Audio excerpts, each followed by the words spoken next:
sha se be bosumini no ye de beba wiye de na ya to din say 3 city states the rule of Washington DC and African Command e twa ntwa ka say Africom no eno ene de part 3 no e ba beto so e wa ha e de mamo of Apoku Dankwa a no executive director e de ma free the mind movement ai krado ha sauso na owura Israel nkroma a no so coordinator wono so aye krado e wa ha na meka wo say nyumaku bia daroma ene bo echidoma yetumide wake up Africa dwumadi ebra mu kwasiada bia ebra duminu abo kopem se no mienu bebo na yasore enkonya eso dwumaku a edikan no heba ne heba omo ene de eduru friend se hepa plus abadwaso heba plus no ene eduru a ene amansan nyina eso no soro ebise yedu bia no bia se ehiesie obrabo mu wono na eboazo so ama sojafo no mo onipadua me friend se yeye immune system no ene so etimi apagya no akosoro se be ya nyarwa nketenkiti bia na ebobo no ne nyina no bedwane afri nipaduanim ti se onya hepa plus na onom de a woni sa ya renketengeti nyina tonkwanta wapai mema no munum bie no minim se ho adanse de omo ne betuma di nie pa sa nso na ma na sebiota frache o mafichi ko omo husu ye no de friend se menstrual disorder no omo so no hepa plus a ya de omo so edi ho adanse wo so dum bi na enhiehieu endo ne de ahyeta o my Ghana afana ba bia na mo amope bi atu aton no discount sonko kra wo ho ede mamo ti de obeya ne se obebo moden na befre hepa plus opani no e wo 0542 778572 0542 778572 na unya hepa plus na abobo wi a na kwabase bi ahona mu samfro on se na nsia na so twetwe ma wo bi de wo ko hospital no doctor ma call lab bae no o se malaria ene hawo ba the side do so ope no pavi and plasmos sandro no ana etu malaria se kra so malaria na se ono pavi and plasmos na 3 days pepe no na parasite ni nyina afri omojamu a unhu bi emu ebiem ti bomode man sanka pavi and plasmos ni na fa tu malaria se na fe hepa plus no so no wo de ahiesie omojamu na fe no ye obrebo nyina ohuru mu na omo num bie na ohuru obrebo mu ni de omo ne hepatitis no tonkwanta omo apan Jumaku a etoso mienu no Israel consult na niema hodo na nene omo de abadwa so a yeton abusia yedi kan ensem afa nsuo ho de akyerɛw amia hunu sɛ yensuo na yenom no dodo na no ana akalai no bi enimo anase enye akalai na kwaye neutral podi anka ho fa ho dwane na sɛ da be abehu sɛ ɛyɛ akalai anase ɛyɛ neutral anase ɛyɛ acidic no also tumnya bibia de be so nsuo na hye ɛno nti ana yɛde saa adro bi abadwa so sɛ bɔmɔden ma onsan tumi nka saa adro we bi na nsuo wonim sɛ wonom pa ne sɛ yɛ fom nsuo sɛ bura anase pipe anase sahye water bi a water ma sɛ bottle water bi a water no onti sika nkoto yare enti no bomoden so betumi anya adura wode be so nsuo no ahye enti aduro no ebi ewa ha wope bi ato a ubenya sara enso so ananne yeboba phones a yaban radiation wo mu no ekum yen boze kwabrane no de sahye na sumnu a obi di takranu na sumu a ni nyina ne sara radiation a wo ye phone mu ha ye no na yenim obi da behera ne phone na eda na tifi pe ye kan yarwa no haw ne amane afa mu eba ekyewa ebe wanwa eno nti ene de quantum radiation protector no bi so aba onsa eka bi na wo de taa wo phone na chi ma me fa me de nkyew se dem de ata me phone chi fefe ya so hono ene bo ha no wonso unya wo de na de tare wo phone chi a afi radiation na beri di su no kra na sempo no ebe si ano kwan de ma se de be ya wo hawa nka na mu de be bro no ne nyina no eto ebetumi etwa ti ma onsa enka eye de testing su ni bi na onsa so ntumi enka eye sa radiation protector no na ye wi a mo nse na mai mahwehwe ni wato mi hye biem ni nyina ne se ahwe ni wasonko a eno nso atumi abadwa so a ebedi wasem de abawo se wo yosuku ni wo ye odwadini obi anum se wo hye space bia no mesrem ara ena no da mo nyina mu hu se de test your space a hye yi no sa ye se ekum yen yare ana se kura nkasa wo ye ni so no de space ne ntumi nsa nemo mebie ani na kese kakra pese de wo de tie na mahu ntwere ne se de wo se ohunu no na sa space ya abadwa so de we na wo hya ekuro na nkasa wo wani so no ebekum ni kura ama ni nyina no wani na da ho na fi space no wasan so ayi de ato ho ye ona hodo na se na husuo du ahodo bebre wo hwe dem de chew se de na husuo tie a wo hwe we so a eno so na husuo no egu ahodo se na no so etie na nipa do na mo pe tester no de be teste o space hu se eye papa na enya papa no nenso Say amanfo to agu so fom ne funkam na niema do mabobo so nyina no wo oyoko a ubenya bi ato saa so na osunyanya benya bi wo takwa na afi odan ubenya bi ato nti mo amwo oyoko no mo be frɛ ofata wo 0244 549107 mo benya bi ato na afi sunyane fo so e be frɛ owura asaren wo 0208 205782 na wo eye odan so abefrɛ ofadan wo 0242 59866 na mo a mo ewo takwa ene ne pata mu nyina so afrɛ owura Isaac 0543 757565 brado no ya bebobɔ miamia hodo ne bi wo ene mo a mo pɛ bi atu aton no so de munya botre ma mo pɛ bi atu aton no munya botre pa ye sori nkonwa so apɛ Monfre Owura Israel. 0244 686557 and answer 0207 7782482 0207 7782482 Monfre Owura Israel. Mobenya bi atu aton na meka wo se nyuma koi ahodoi ena bo echidoma yede Wake Up Africa dwumadie ebro kwasiada wei ene kwasiada bia bra premo ato menim se mo amomu fiefie mo abochenku e wo ye television ahodo animu no moni age se ne mo share live kai se odo messages no ebefa 0240 270 671 na yakenkan de amabre papa me ebeso nkonya so a ebi amato fa na tom na so adwen chefa nkomo ahodo ebedi ho no yetumi age ede amamo ebra no ba bia Freedom Mind Movement branch ni bi oso no ye de mpanifom no da no na masini nyina betutudwa na hwe ba bia wo na ne de ben wa na wakoro kwa join ni bi na ne krakra no meka wo senya me yadoma 5th October bosomi dua ba bewura mu no ne de toso enum ne de toso num no mo amo wo prampram mo amo wo oda enkran ha kofori dua ne patam nyina no ye hia ewo nkran ha eye ka okudi ho ana ye hia na mo nyina mo mra mo nyitwi mra na ye nchecha wodo ho no ye fangu apronso mamo ye bekoso abom nka ye brano ewujumadie mu ofa mo akwa ba ya nwa ya na pom ti sei o ba dia da wo ye da twele mpo yankropon ase se wodo akwa san do aba binim se nano memenda na nya sam keto akora takwa banchim mo akwa ajame ye na me da chiro na me ne spiritual ho afọ no wo ye nan ho mitwa adu matwa wo se metia na wo se me spiritual ho bi kasa na di akira yo ofa mo akwa ba ofa na no wonkomo ai mami nko yo famra me ba ye be bonkomo ofa wow and so about the 3 city states na ye hwe the role of Washington DC and ya Africa Command MC about part 1 about part 2 is about do part 3 which I believe is ye de no be to apo nti ba bia wo gya yen no fa ye sha se firi hɔ na ye nto aso yo ya na das ye di kan no na so me sa achia anti Sarah oni ni kunu osofo frempon okay wo mo kaso alamte okay enra yishia class na nsem epie no ewi anti Sarah se ne ho waboto ye momu no ene de okay safi wa hu no kure na fi obetu anamo okay ansara binum so oni sofo frempon moti TV ho dendende ekia mo awie nso ya maka no awie be ba asem no aso okay ya keken bi se ne ye ya Washington DC ana se America gola omo ba be play nene no part 3 ena omo policy a omo di no e ba be pa ho ntoma pa okay amo bi e hu ti ka se America fo ayi wiase aprosifo we ye hwe ne adu krom ni aba ba chiwo no eno na ye du so a ye ba be kan ni aye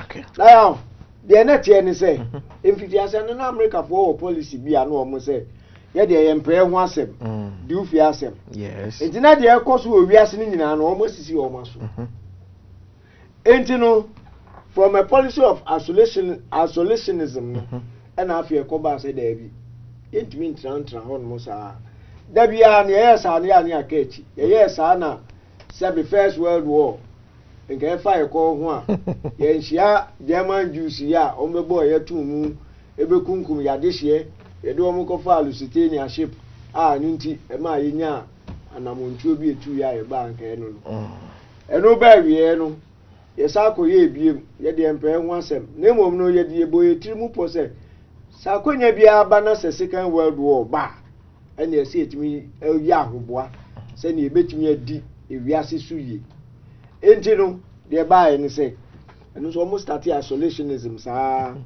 e ma chire no na kere on pese obuba ntokwa no mu no omu de fa na wai German fu omu ko temti omu bi say ye wa ka no so tuntuno it omu ya na fi omu di copy Japan omu ko ha Japan fu na Japan fu so omu koko omu ntimi anja na omu ko to bombo a omu ko bombo pe habo ansa na ebe to bom na America fu nim pa so omu ama Japan fu abu afu na de omu be ya no sabe no kwa na omu pia more ship so omu pe kwa be wura ntokwa emu ndi ekoba sa no ndi ye yesa tie baby ma sa be kan be kan ye ndi de ya bem okay ndi free sa time experience no na ma omu hu se ne be sesa na ho me na share be sesa okay Council on Foreign Relations here bi a free part 2 ye kan United Nations 1 minute ye IMF wo ba 1 minute ni nyina no wo me share chiri na kire wo se to me kese pa e wa America no any Council of Foreign Relations. Okay. Because I'm the control president,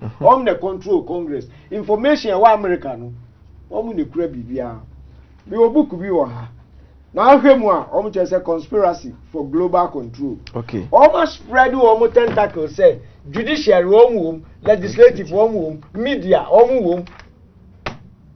Baby abefa bia. Woma tre wom tabe. Members in public policy organizations. Okay. Sa, oba ha no mo a corporate companies ni bebre wa Ghana ha dey body wo mu nyina no Council on Foreign Relations o mo bru okay editumi a o mo wo no e ko ba se emra na President Obama e wo ho no the Secretary of State Mrs. Clinton yes okobie Council on Foreign Relations o mo bureau ba ko ano o mo small office ba ko ano na o kasa no e no ko ma na no ko pai eko kan de ensese oka okay so council no kra o mo na kire ye de yenye ana yeye oche ni se sa asem no kra ba bonten video no ho ya ba bebe okay because ye kan ni a kire na obi ahu se to me a council no ekura no ene esumase hye niam a wo mo ye no so winnim na akopa na akoka especially wo aban mu a just say what aban ni because we dey ofuse aban ni no wotumi no oye na so say obi na tie kire no otwetwe nhoma e video ni ya right abusia yeko nyakwa akohwe video no aba de owura ayere Clinton ono ekan ye wo bra na obibini broni Barack Obama ebu America man no se omampani ne yakwa akohwe aba mekayo se wo kumase ene ne patem na pese odwane freedom mind movement na bomoden so be frɛ owura edu e wo 0244 580 344 0244 580 344 yanko na afi yanko hwe owura ayere Clinton mfonyine no emra. Oh, thank you very much, Richard, and I am delighted to be here in these new headquarters. I have been often to, I guess, the mothership in New York City, but it's good to have an outpost of the Council right here down the street from the State Department. We get a lot of advice from the Council, so this will mean I won't have this far to go to be told what we should be doing and how we should think about the future. I mean, Richard just gave what could be described as a mini version of my remarks in talking about the issues that confront us. But I look out at this audience filled with not only many friends and colleagues, but people who have served in prior administrations. And so there is never a time when the inbox is not full. You know, shortly before I started at the State Department, a former Secretary of State called me with this advice: don't try to do too much. And it seemed like a wise admonition if only it were possible. But the international agenda today is unforgiving.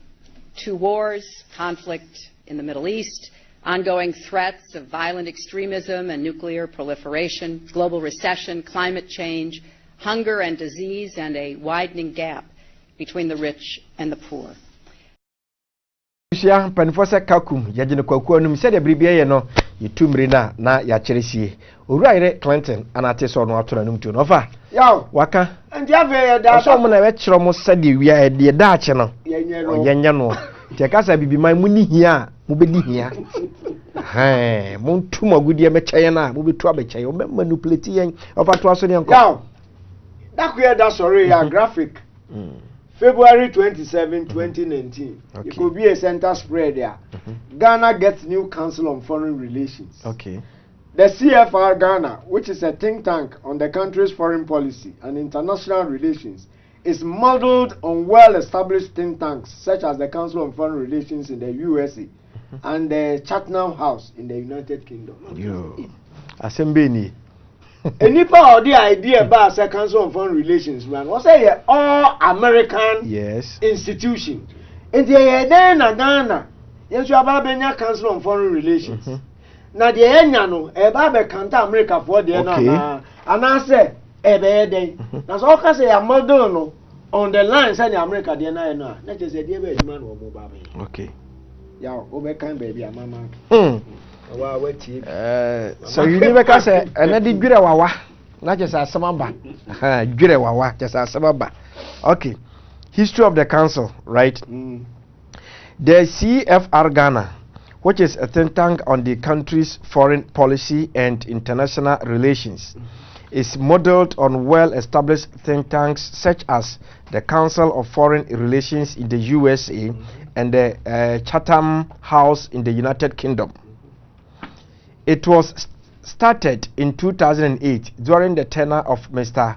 Cabrablé Amehie as ambassador to Cote d'Ivoire when he floated the idea to a number of like-minded Ghanaians, and after months of consultations, the council was duly registered as a private company limited by guarantee on February 23, 2011.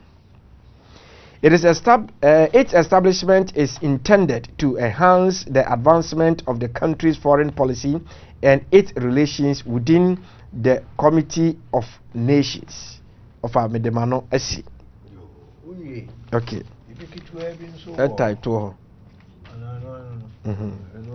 Right.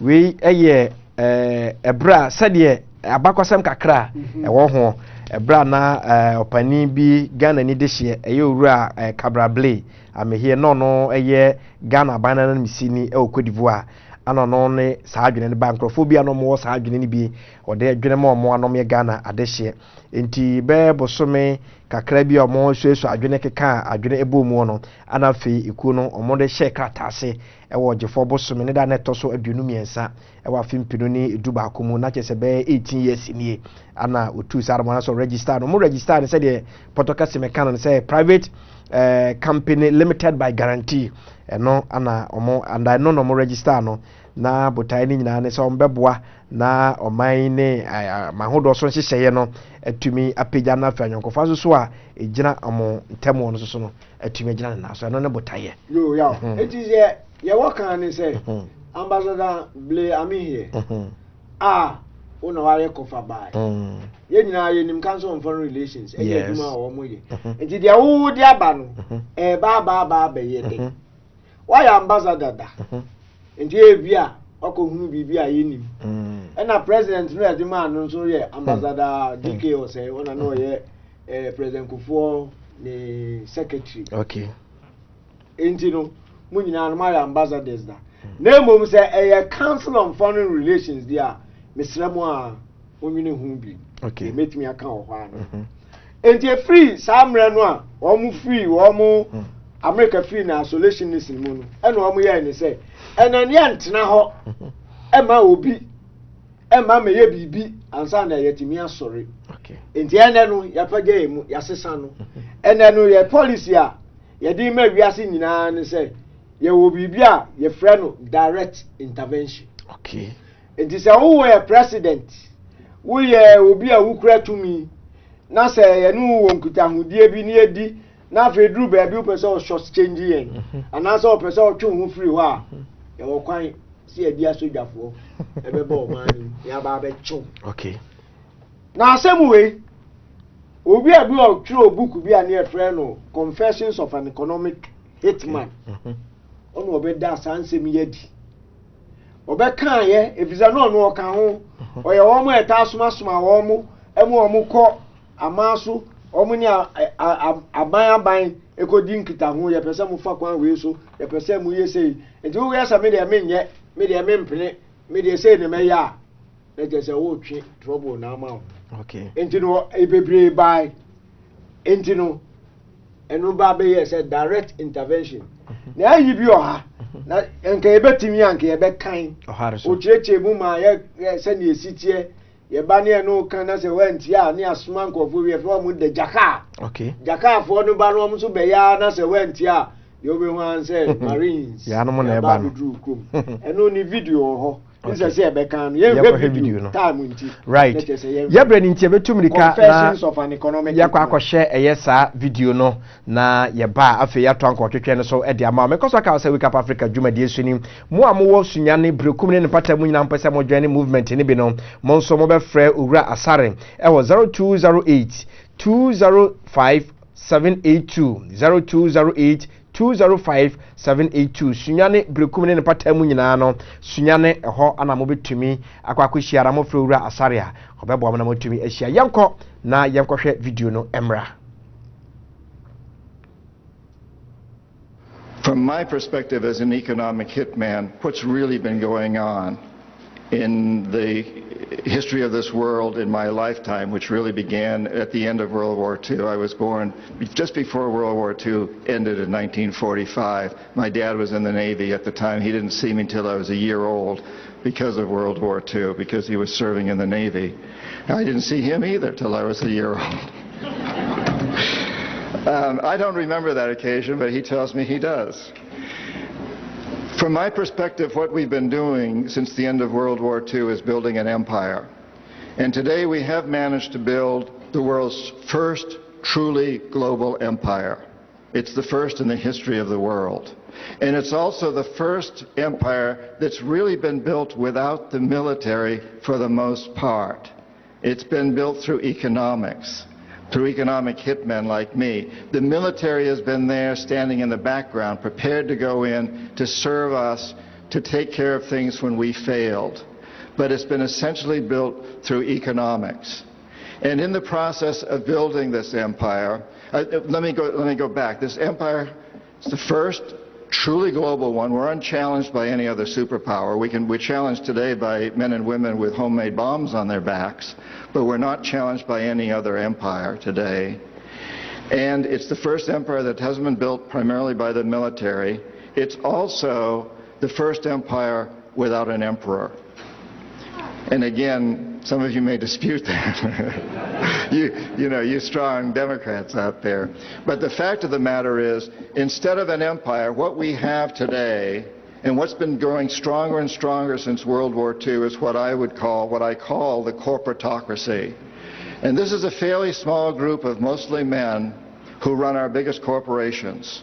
And through them, they run our government and practically every other government in the world, all the important ones in the world. They are the equivalent of the empire. And they are in control regardless of whether we have a Republican or a Democrat in the White House or controlling Congress. They are in control. Certain things may be different with a Republican and a Democrat. For example, the Supreme Court. People that are put on that. There's differences, but as far as building this empire is concerned, it continues under all those regimes, and this is what we must change. And so how do we economic hitmen work? Well, the most common way, and Dave just read a bit of that, is that we will identify a country, a third world country, that has resources that our corporations covet, like oil. And then we'll arrange a huge loan to that country from an organization like the World Bank. But this loan doesn't go to the country. Instead, it goes to U.S. corporations. Halliburton, Bechtel, Brown and Root, you know the names. Those are the ones that get the money. And they build big infrastructure projects in this country. Power plants, ports, highways, industrial parks, things that benefit the very rich who are in collaboration with the corporatocracy, but they don't benefit the poor. The poor aren't connected to the power grids. They don't have the skills to get the jobs in the industrial parks. They don't own cars to drive on the highways or ships to use in the ports. The country's left holding a huge debt, so huge you can't possibly repay it. So at some time, we economic hitmen go back and say to the country, listen, you can't pay your debts, so give us a pound of flesh. Sell oil to our oil companies real cheap, or vote with us on the next critical United Nations vote, or send troops in support of ours to someplace in the world like Iraq. And in that way, we've built this empire. There's a lot of other things we've done, but that's the most common and most typical one. Sometimes we fail, not very often. I failed miserably in Panama with Omar Torrijos, I personally, and in Ecuador with Jaime Roldos. And I detail this in the books, but what happens then is what we call the jackals go in. The jackals overthrow governments, as we tried to do in 2002 with Hugo Chavez in Venezuela, or they assassinate the leaders of these governments, as they did with Jaime Roldos in Ecuador and Omar Torrijos in Panama. I felt deeply guilty for that, because I particularly liked Torrijos, who I knew quite well personally, and I knew that if I failed to bring him around, the jackals were likely to step in, and they did. He died in a fiery airplane crash. I have no doubt it was a CIA orchestrated assassination done by jackals. On the few occasions when the jackals also fail, then, and only then, does the military go in. That's what happened in Iraq. To understand Iraq, and I'm going to talk a little bit about my perspective on Iraq in just a minute, but to really understand it, we first have to understand Saudi Arabia. A lot of you will remember, some of you won't. I'd like to see we get quite a generational mix here. In the early 70s, OPEC didn't like what we were doing in Israel. Same old story. And so they cut off our oil supplies. So some of you will remember these long lines at the gas stations. And we feared we were going to have another depression like the 1929 depression. And so the U.S. Treasury Department came to me and other economic hitmen and said, listen, you know, we can't allow OPEC to blackmail us anymore. You guys got to come up with a plan so this will never happen again. We knew that that plan had to involve Saudi Arabia because it had more oil than anybody else, and it also, the House of Saud, the royal family, was corrupt and corruptible. The long version is explained in the book, but the short version of what we did, the deal we finally struck with the House of Saud, was a deal whereby they would return almost all the money they made from selling oil to the United States, invested in U.S. government securities. The U.S. Treasury Department would use the interest from those securities, which over the years has amounted to trillions of dollars, to hire U.S. companies to westernize Saudi Arabia, build petrochemical complexes, desalinization plants, whole cities out of the desert, McDonald's and all the other things that go along with our Western culture. The House of Saud would also agree to keep the price of oil within limits acceptable to the oil companies, possibly not acceptable to you and me, but acceptable to the oil companies. And this is very, very important. They agreed that they would never, ever sell oil for anything other than U.S. dollars. This happened in the early 70s, right after we'd gone off the gold standard because we were bankrupt, because we could not pay off our debts to European countries in gold. Nixon took us off the gold standard. And then we were stuck with a situation as, why will anybody in the world use dollars? So very shortly we came up with this plan, which in essence put the dollar on the oil standard. You cannot buy oil on the world market for anything other than dollars, and that's very important to the corporatocracy. Our part of the bargain was we agreed to keep the House of Saud in power, in control. It was an amazing deal, the deal of the century. It was history-making, incredibly powerful deal that we struck with Saudi Arabia, and it's held. It's had some what the CIA calls blowback, unintended consequences. For example, one of the things that really pisses Osama bin Laden off is those McDonald's And those desalinization plants and those petrochemical complexes surrounding Medina and Mecca, the two most sacred sites in Islam, and it pisses off a lot of other Muslims in Indonesia and all over the world. There's been some blowback, but on the whole, the corporatocracy looked at this as an incredible success. I had done my job. We economic hitmen did a great job with that one.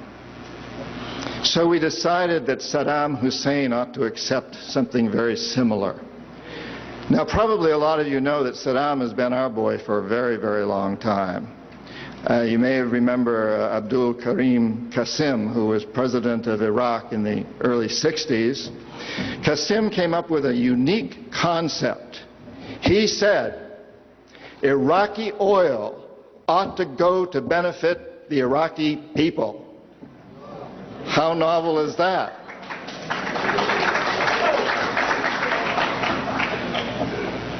But we didn't like that very much. He began to tax the oil companies, particularly the British and some American companies, and threatened to nationalize our oil companies. And so we decided that Qasim had to go. The CIA sent in an assassination team. It was headed by a man who was still going through high school, an Iraqi citizen who was still going through high school. They riddled Qasim's car with bullets on the streets of Baghdad and missed him. The head of this assassination team was wounded and fled to Syria. His name was Saddam Hussein. He was a CIA agent in those days, an assassin for us. He failed. And so the CIA went directly, and this is all history, I'm not creating this.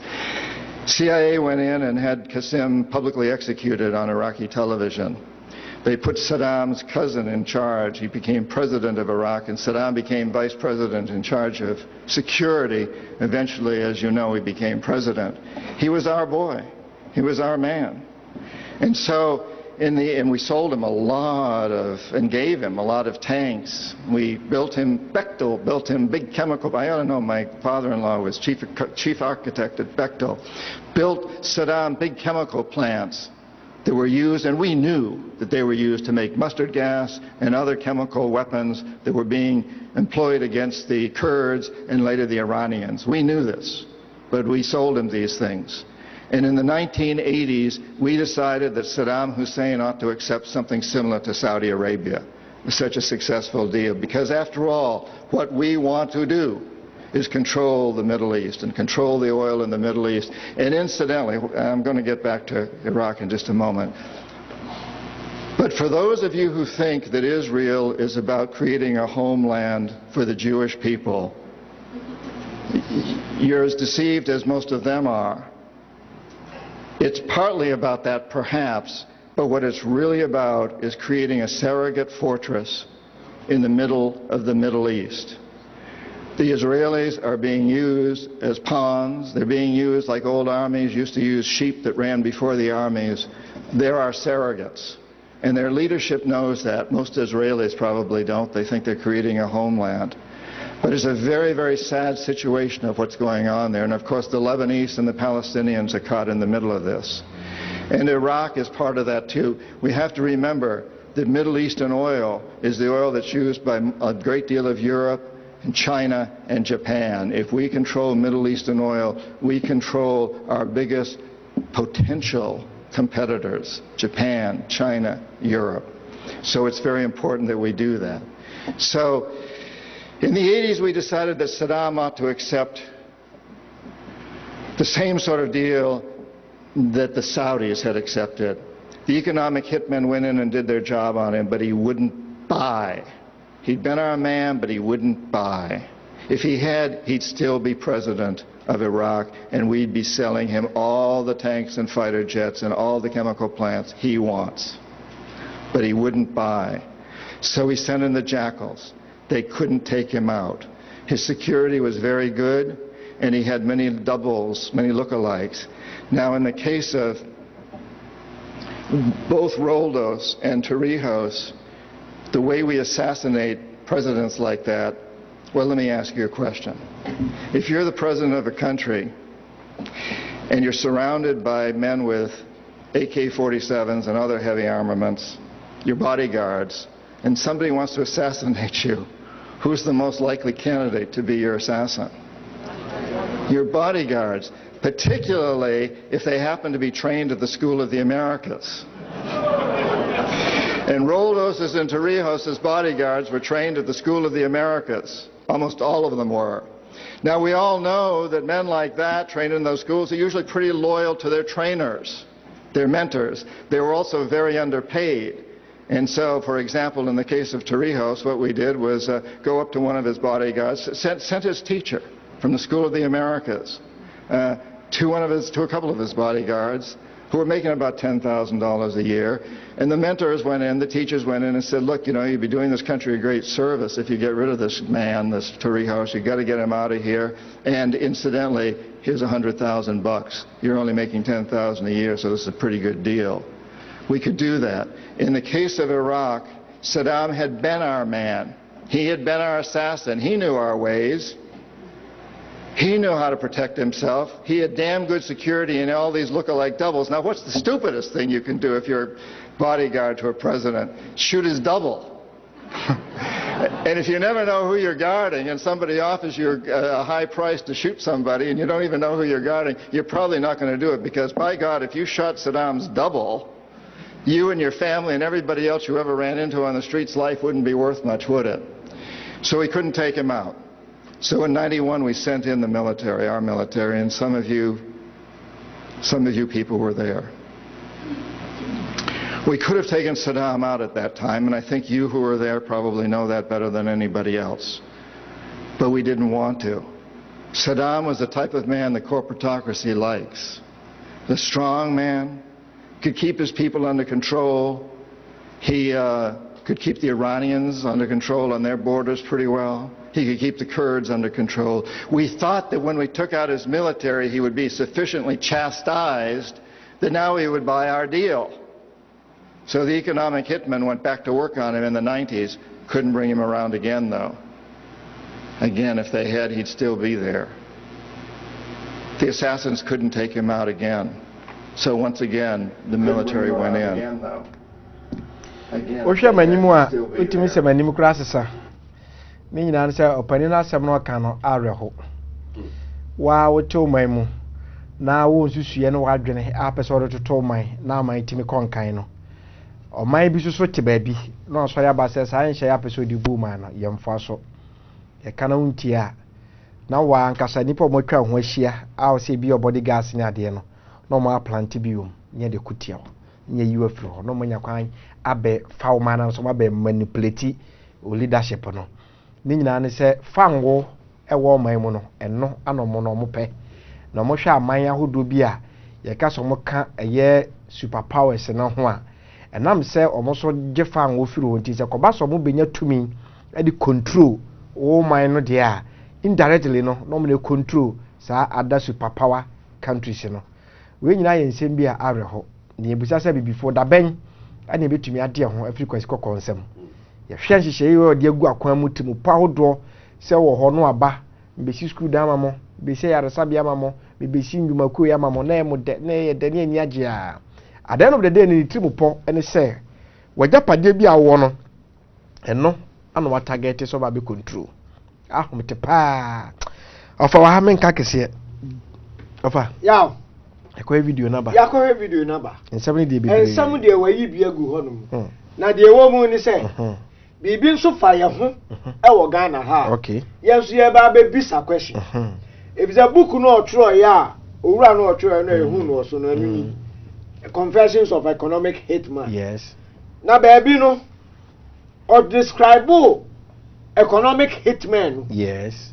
And yes o ba na atwa agurumu masusu oni. Na nsa ne ba be ko no. Ye be hwe bibi Ghana ha. Ya na ye kan say Professor Kwesibotwi onu aye the longest serving finance minister. Yes. 19 years continuous. Onu e dey call structural adjustment him. On your dear mimia emuafrika say bia no we ni 19 years on kwambo no obo ba nya wo na edit to yen ni an ye se be ye ni an ye ade by 1996 e ba say o ka say afi wa resign no o di blame ni nyina ma IMF ni World Bank say woman na ti driver seat eso e wo ha ba yen kan time nti me pese me bibia precise government policies ruined agriculture na IMF ne World Bank na na wo driver seat and wo policies na e di kum agriculture nti o jai 1996 ye beti biem ne so o se de o Harvard University 2002 na Dr. Botwe o person standing as flag bearer ema NDC yeah enti no ye de ne ho nsem kakra ebeto net na hono baabi ene ye kan say ebra no o serve as finance minister no na o say advisor ema Harvard Institute for International Development okay enti no fi Harvard Center for International Development no ena afi okoko kire ade e Harvard University okay oko kan managing economic reform in low income countries microeconomic stability okay ye ba papa e book yi mu a e ho no describe economic hitman okay ene de me pese o kan wo ha okay baby wa market kakra ya okay I say we EHMS, that is we economic hitmen are crafty. We learn from history. Today we do not carry swords. We do not wear armor or clothes that set us apart. In countries like Ecuador, Nigeria, and Indonesia, we dress like local school teachers and shop owners.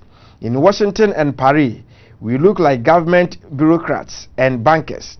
We appear humble, normal. We visit project sites and stroll through impoverished villages. We profess altruism, talk with local papers about the wonderful humanitarian things we are doing. We cover the conference tables of government committees with our spreadsheets and financial projections, and we lecture at the Harvard Business School about the miracles of microeconomics. And this you lecture at Harvard University about microeconomics there. Any kind have no. Papa we are there no kind no sister. But me kind na me can be shame. One say so aka ade bia. I don't drum in tiase. E bra bi before ye be hia bia say ye toto bibia fa ye man ho na kwes kokko ba kutuam. Sanity. Na ram busa me say sa kwes kokko na opede wo san hia mu ni. We na mama hunu. Okay. Yan can free he left and right. He left for the Harvard Center for International Development as Director of African Programs Research in 1998, where he lectured in managing economic reform in low-income countries at the Kennedy School at the Harvard University. We lecture at the Harvard, at the Harvard Business School about the miracles of macroeconomics. Professor Botwe, who economic hitman Nibiana? That's the question. If he said, Emra, yes, I call bailout. I didn't mudo.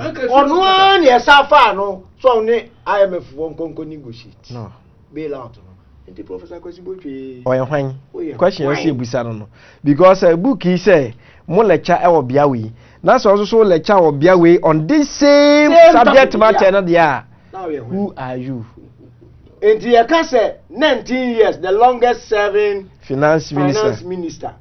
Foundation of Ghana's economy. Yes. Oh, I had you, not then I had 19 years continue. And looking at where you are coming from, you bet me a blame papa. Hey, say you see someone and she anymore. 17 years because 19 years, not say. And there will be a strong woman there back. Brother, because he can't wait. And you do my year, Hano, a boomwa. Yadreno, I don't think far. Hey, to brother, which is of also. And if you want to know, we are direct interventions. Almost call Panama. Yes. America for soldier for bear 7,000. Boom. That we are that's already Oma do Panama. Oma Kwakondua president near friend Manuel Noriega. Adenia cocaine, money laundering. Oh, any the foreign opa. Any best swap pay. Any didn't buy. O free prison we near the Nekoha. Obey prisoner copy say last year say last 2 years. And the paper free at Yasipo assassin. Confessions of economic hitman or can say Iraq yako Bush senior koi. When wantimi ankwa ankoche no. Bush Junior ne koye ene okoye no okodoa no. Okodoa no no e de ba ye di na sem. Saddam ani ni pebio. Yenhwe video no. Very short and the operation no no omo sem. Okay. It is Saddam Hussein captured. Saddam Hussein captured. Yakohe video na bana me kai was say Wake Up Africa Jumadi e Royal Television so ana gusu ahwe. Ye de bro kwesi ada wi adu mi no kopem no mienu. Jumaku abo echi dom no Hepa Plus omo eye Ebanage Herbal omo ne de Hepa Plus ana fe Pavi and Plasmos abadwa so na Pavi and Plasmos no eno etu malaria se kra eno de malaria uyo bia malaria how pa ana wakọ ayarasa bia ya hwe mogima hu sampa malaria ene hawa so obomoden na utumi nom eye Pavi and Plasmos ni bi na etu malaria no edifiri ni paduam kra na mo amonom Hepa Plus ne de minim se mudi ho adanse de da e boost immune system no so na boma nyarwan kitinkiti bia na abehe me honam ya meya ma emre ma hebo ho de friends fatigue no eyi ni nyina so edi free ho edema na sa wonno ma Hepa Plus ya enam se siesie brebro no munti no wonne yare ya friends hepatitis to nkwanta so amapan woba a wafichi ko problem de friends menstrual disorder no wonom Hepa Plus a ebeboa sa so na mema se biota frache ya na hoden so nya line no eno so nom Hepa Plus a ni nyina no eniema bekoye ede amount eno tibo mo pendro mi no bi atono mo be frɛ Hepa Plus mpanifo e wo 0542 778572 0542 778572 na dodo bi a mo pato bia no motumi enya ato discount sonko e wo ho e de mamokra saran so anamo a mo pɛ de test space eya ahwenu we hyeyen ehu sampa mani a me hye ye me ya me kwayaresa bia ede ma me no anye bia ahwenu we ede ma me no ne papa mu ana se nye ne papa mu no tester ni bi enie e wa ha ampa cho se ka bi na se unya pepai na wo wa ahwenu ano to ache de light ne to so na unya hu se ahye pepa na ka hu se wa ahwenu wa enye bi prawo enya ade ayare ana ikuro no wani so ne metumi asama wo na de betumi aboa na asama wo no ene sa spectacle so nkuya afi Japan maimu abedu Ghana ha no eno wo de to so a nya de ebe hye pepai na ekyese na beboa enya spices bi a aduro bi wo ma ba ma ntwa kakraka na nketenkete ne momo no ekuro anase yare property an wani so no